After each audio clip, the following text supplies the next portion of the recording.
and sometimes it could take days. Time really is not a factor in it. It's actually how the painting flows, how if it has a kind of an organic development itself. If it as long as you don't create a tension in the painting, that you don't feel that you're fighting with it. If you start fighting with your painting, you're losing it, and then it becomes very, very difficult to hold it. And if it fights against you, then to get it back can become very, very difficult. And sometimes a painting can take an awful long time to develop. You can be working and working and working on it. This is when you start getting worried about paintings, when it's not happening for you almost like naturally, that you actually have to fight for it. And that's quite regular too. But that is kind of gets to a stage of where at some stage you begin to feel unhappy about what's going on, and you become conscious of it, and a certain element of stress arrives in it, and those are the difficult paintings, but they exist, and they happen with me quite often as well. And eventually, in maybe the last 5 minutes of the work, you can actually achieve it.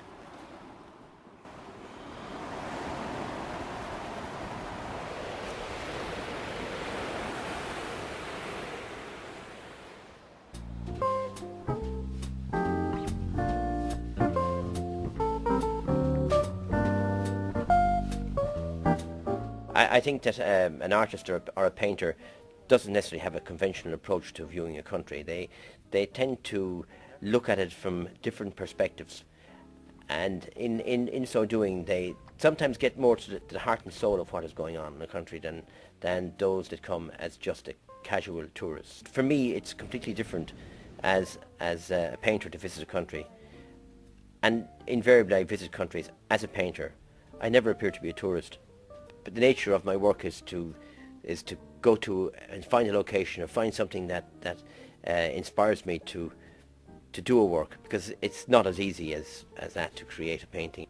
Sometimes you see a situation and you know that you have those fleeting moments to catch it, because the environment is going to change, and there's going to be that change of atmospherics where you can have suddenly an evening sun or a disappearing rainbow, and then shortly after an electric storm, and there's the impetus to actually catch this moment or these moments before they disappear, and it's a sort of you get a surge of energy to actually achieve it.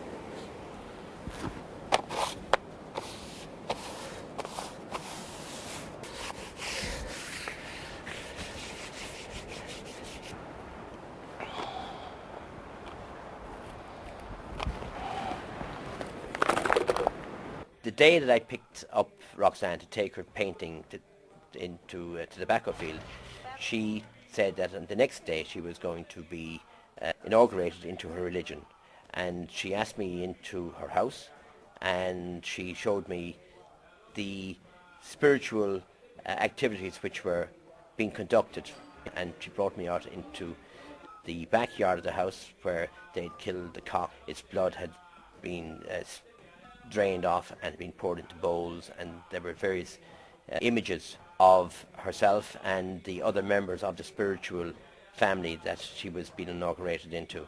The smallest representation was Roxanne, because she was the youngest of her religious family. And the cock, incidentally, is very, very important in the whole Cuban psyche as regards spirituality and religion. This was a spiritual relationship, not just of themselves, but also of their ancestors. And then at the very, very bottom of the yard, there was a collection of bones and skulls and pieces of machinery, metal, swords, daggers, and quite a sight. When I asked what this was, I was quite simply told it was African.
is one of the great capitals of the world, and certainly the great capital of Western civilization from ancient times to the present day.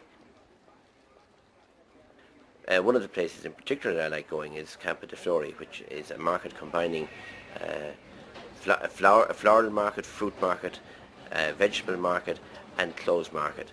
And it's set in one of the ancient squares of Rome. In fact, a place where Caravaggio played tennis and killed his opponent in a fit of anger after being beaten, so it has certainly artistic connotations.